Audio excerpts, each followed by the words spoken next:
Bug Delver, not able to come down yesterday, had a soccer game, had some goalkeeping to do, actually pitched a shutout. His team won 6-0. And then as he was driving down here with his dad, well, a little too fast, picked up a speeding ticket. I don't know if one pitches a shutout He pitched a shutout. You don't know anything about soccer. Some very American slang using that sentence to describe what just happened. Apologies to any European viewers out there. No, we're going to start by sacrificing Pluto Delta to go get an Underground C as our quarterfinals are underway. Noah's team scored 6 runs en route to a shutout victory. That's right, at the soccer game. You better believe it. Looks a little short for a goalie. I told him that. Yeah. He must be like athletic or something. Here's a Delver. That's a good clock to get things started. I think the plan here for Cohen is much like what we saw the last time we watched him play against Elves. Get a clock going, preferably a Delver, and just, kill stuff. And I think you hit it right on the head there. It's got to be Delver of Secrets because Elves is pretty good at chump blocking, between, Wirewood Symbiote and just being able to flood the board. The ground is not the most reliable source of getting through damage, so having a flyer is really important.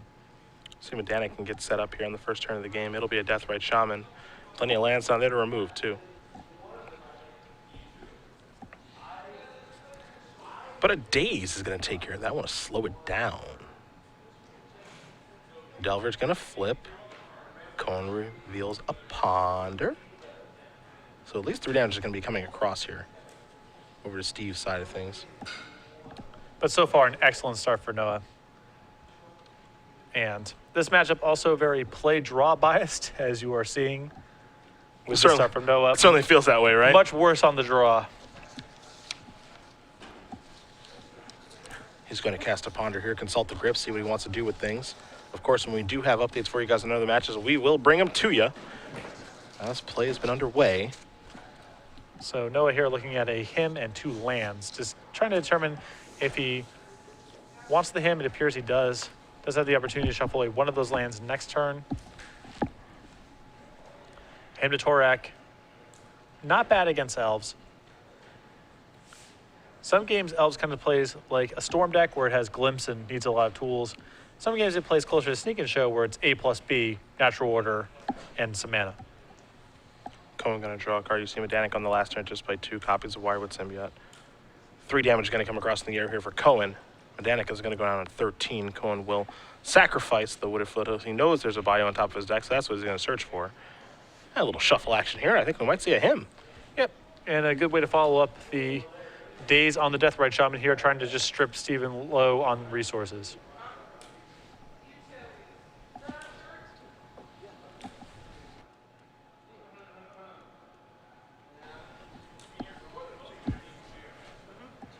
There's the hymn.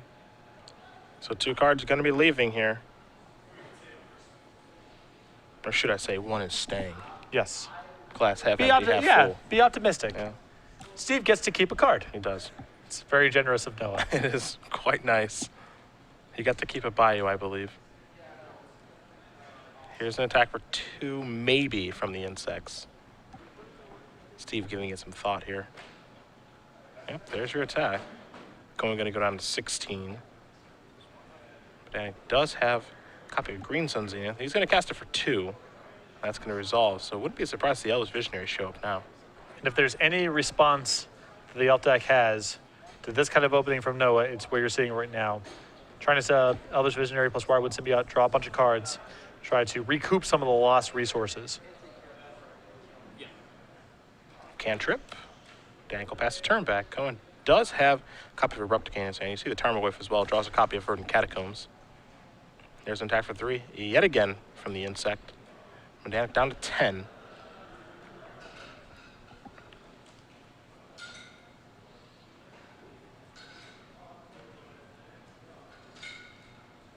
Cohen with the follow-up in the second main phase will be a Brainstorm. Not a bad follow-up at all. 3 cards here for Noah. Delver, and Dark Confidant. 3 very powerful cards. But Steve has got his own card advantage engine now set up, and one that's a little challenging to break up with Abrupt Decay. Going to set back 2 cards, sacrifice the Verdant Catacombs. We'll see what land he wants to go get. Wouldn't be surprised if it were a tropical island here.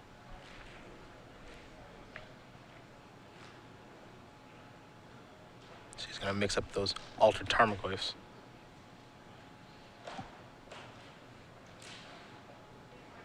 And there is a trop.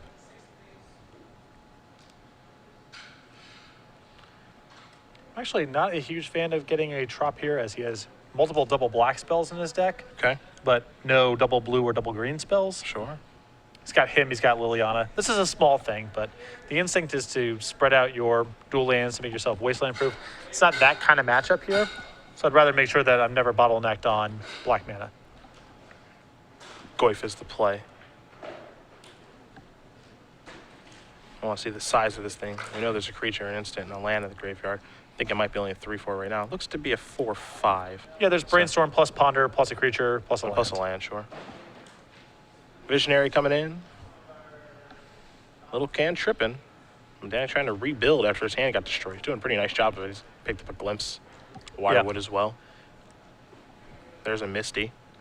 Can sacrifice that, activate Wirewood again to draw another card with Visionary if he'd like.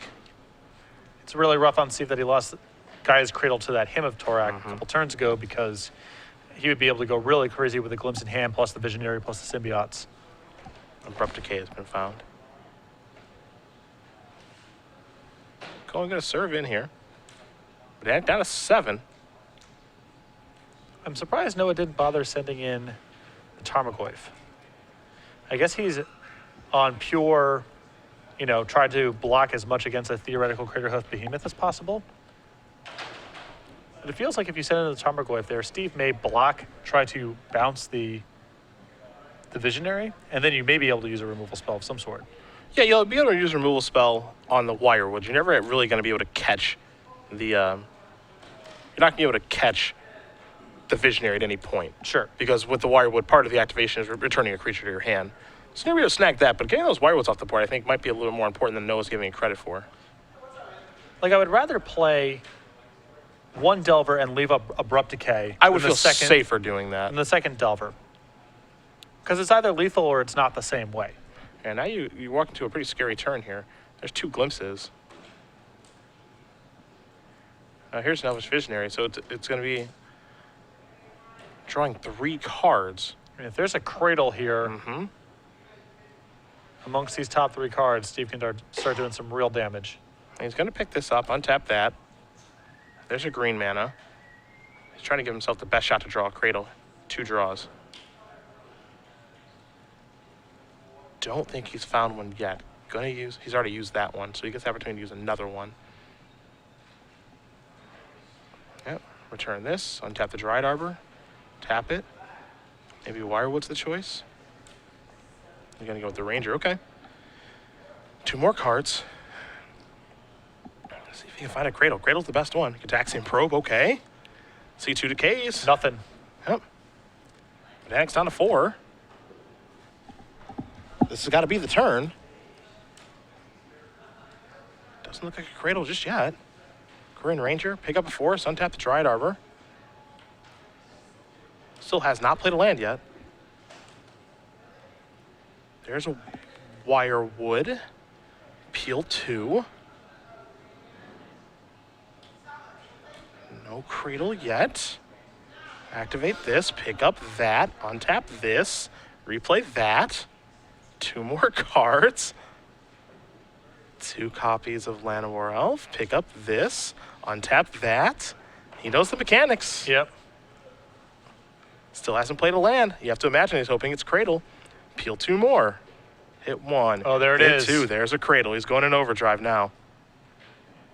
Because that Cradle's going to tap for 1, 2, 3, 4, 5, 6 green mana. That's his land for the turn. Can he finish him off is the question. Because 2 of these Wirewoods can't attack this turn. But I mean, he has the tools at this point to maybe fully go, go and draw his entire deck. Yeah, he needs to find a card like Heritage Druid at this point. He's got only 2 of those in his deck. There's your Green Sun's Dance. Well, I suppose there you go. And this is where he gets to go from 0 to 60. He had to find a Cradle. That was his last attempt at it. In fairness, he did draw quite a few cards. Yes, he did. 4 green mana floating. There is Heritage Druid. Gonna be a lot more than that in a minute.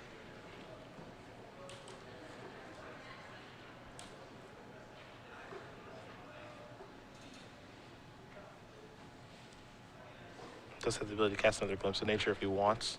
Start drawing 3 cards per creature. And those are the creatures that can attack. The Dried Arbor and the 2 Wirewoods. However, the Dried Arbor is tapped currently. It's not too tough to untap that as he is displayed. Yeah. Dryad Arbor, excuse me, adds such a dimension to this deck. Interlocks with so many pieces. Yeah.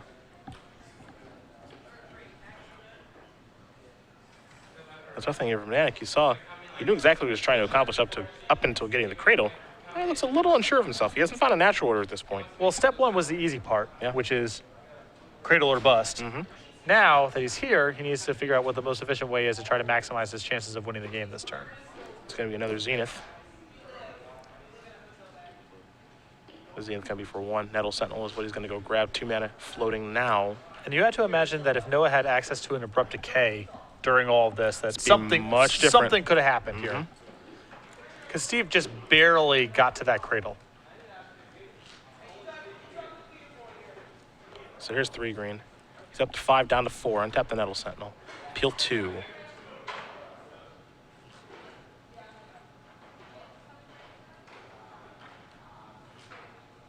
Let's go up to 7, down to 6. Peel 2. 6 greens, what's floating? Down to 5, peel 2. This is where it gets ugly. 2 Nettles out there with Heritage Druid means it's basically infinite mana at this point. Yeah, at this point, very close to it. He's net neutral on the 1 mana plays he makes. There's Deathrite. Assuming the creature he plays is an elf. Yeah, It all replaces itself. It generally will be. So he goes from 6 up to 9, down to 8. So he's actually generating mana at this point. Assuming the creature's an elf. He adds 3. -1 is 2. Generating 2 mana each time. Peeling 2 cards. Birchler Ranger will allow him to do some funky things too, if it comes down to it. Can't forget that Birchler Ranger is an elf. Yeah, up to 12, down to 10. 3 cards coming now.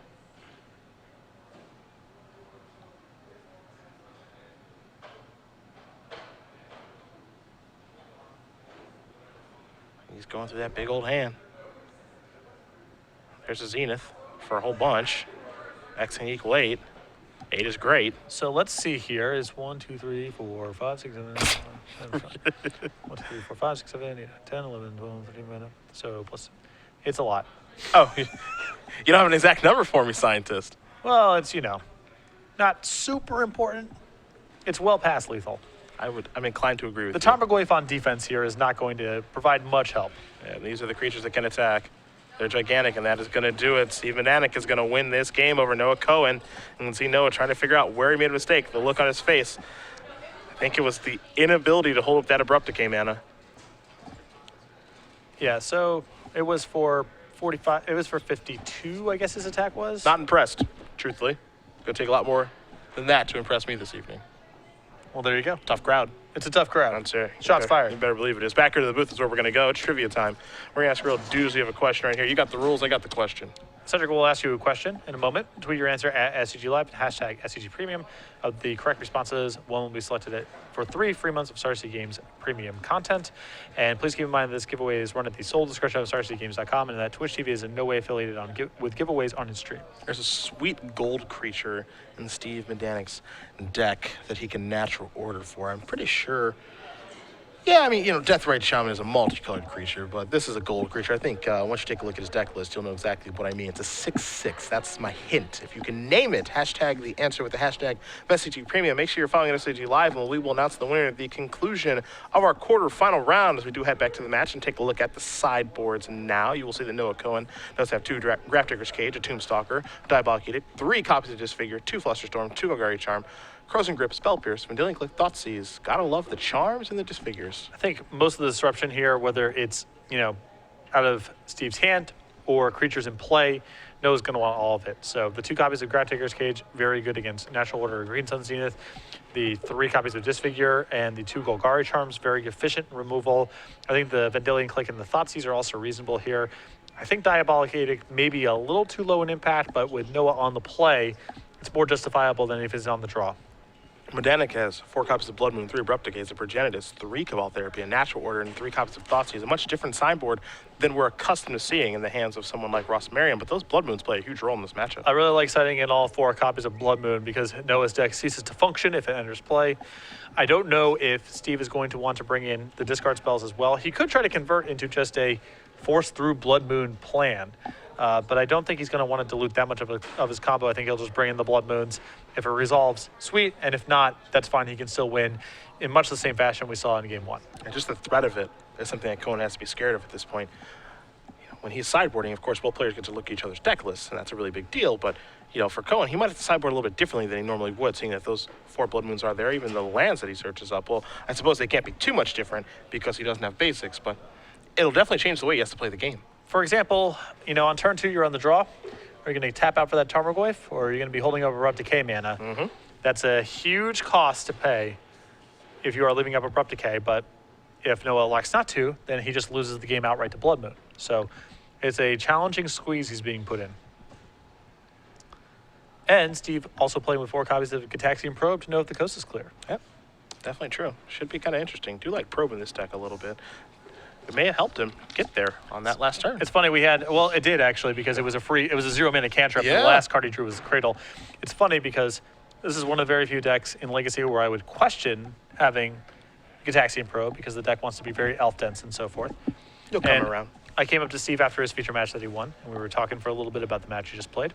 And Steve said to me, "Oh, and thank you for saying the praises about Gitaxian Probe for the last year. I had 4 of them in my deck, and they've been totally sweet."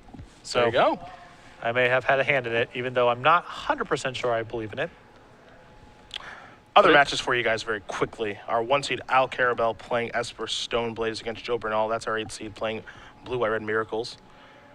We've got Jamie Sheffer playing against Elijah Bishop, Death and Taxes against Esper Deathblade, and then Andrew Kanalakin playing Death and Taxes against Dylan Jones playing Sneak and Show. That's our 2 versus 7. When we do have updates for you guys on any of those matches, we will of course let you know, as I know there are some fans at home rooting for some people here. And we have Kanalakin up game 1 over Dylan Jones. Death and Taxes up a game against Sneak and Show. Not all that surprising. Yeah, again, the games you're on the draw with Death and Taxes, you got to cross your fingers because you can lose the game on turn 1 or on turn 2 before you have your shields up. But if they don't have their best possible draw, you can really start taking advantage of all of your powerful reactive elements. For Bernal, again, this is his 12th Open Series top 8. For Cohen, his 2nd. For Dylan Jones, his 4th. Jones is in the same car as Thomas Graves, our standard Open champion, along with Caleb Williams as well. Every member of their car did top 8 in Open Series event this week. And so congratulations to the happy group from Louisville. They can ride back with a smile on their face. Very nice weekend.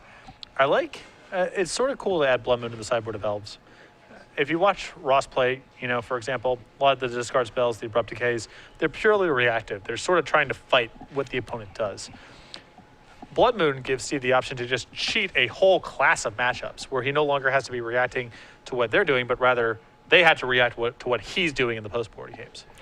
Al Carabel does win game number 1 here over Joe Bernal, so Esper Stoneblade very quickly up a game over Blue White Red Miracles. Again, kind of ironic, Bernal is known for playing Esper Stoneblade in basically every format. And decided to put it on the shelf for this weekend and being rewarded. Well, he did make top 8 with Miracles, can't complain about that. Yep, snuck in as the 8th seed on Breakers. And for Steve, if he wins this matchup, I'm not thrilled about the matchup waiting for him, no matter who gets out of that top 8 match. I wouldn't be thrilled. Yeah. Esper Stoneblade or Miracles. Bunch of spot removal spells, Numasawa's Jitte, or Terminus and Counterbalance, your choice. Yep. For Noah, I wouldn't mind either one of those matchups. Yeah, It'd be that's close. Definitely. I mean, I would definitely rather play against Miracles than Esper, I believe, but I think Noah would take either one of those matchups. Yeah, I think so. He's got to get through this one first, and facing down 4x Blood Moon out of Elves, that's going to be tough.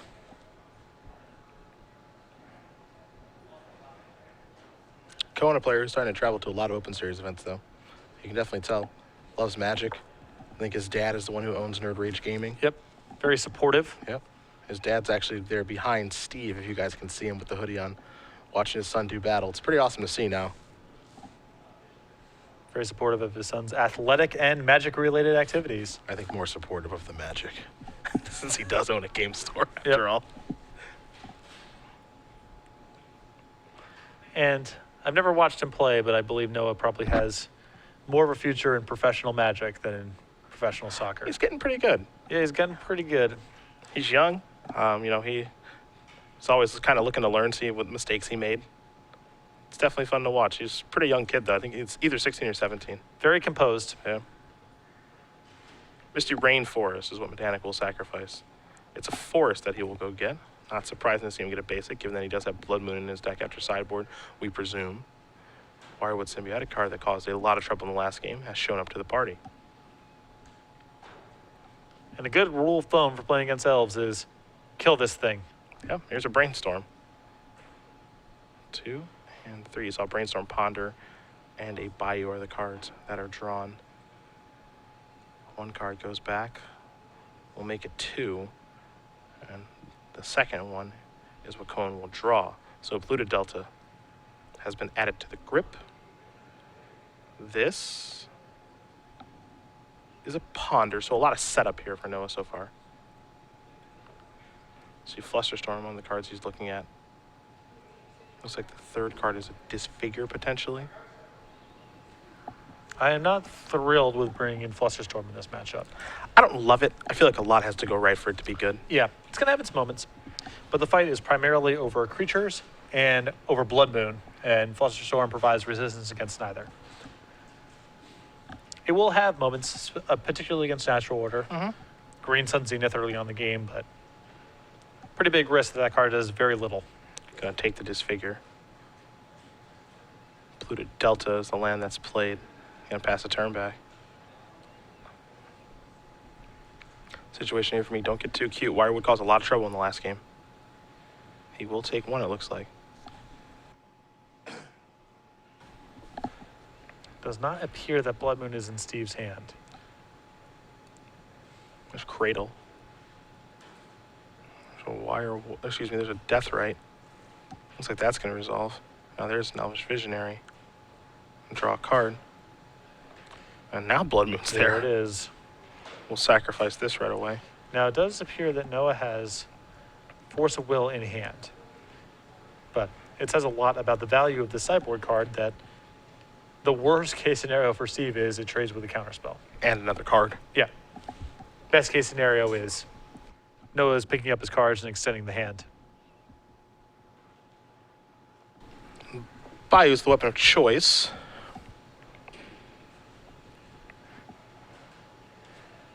He does consult the hand. I still think you do have to fire off this Disfigure right away on this Wirewood. It's just too important to their deck. It causes too much trouble. We saw that in game number 1. And in fact, this probably should have happened in response to the Visionary. I don't know if we're at the end of the turn or if it's still in the stack, but Looks like we're at the end of turn. All right, you got to get that off the table. So that Wirewood dealt 1 point of damage. Additionally, it generated some mana for Cradle, too. yeah. Now, I think that Noah may have Golgari Charm in his hand and was trying to set up a scenario where he traps a bunch of one-toughness stuff. Yeah. But to me, the Golgari Charm is going to be good somewhere down the line. You don't have to work too hard to set it up, and allowing Steve to have these development turns pretty dangerous early on. Yeah, the one thing is Charm, as you mentioned, is going to be good no matter what. Charm doesn't have to get, 7 cards. Right. If it gets 2 or 3 cards, it's done its job. There's a Delver of Secrets. Heck, it can trade with 1 card and be good.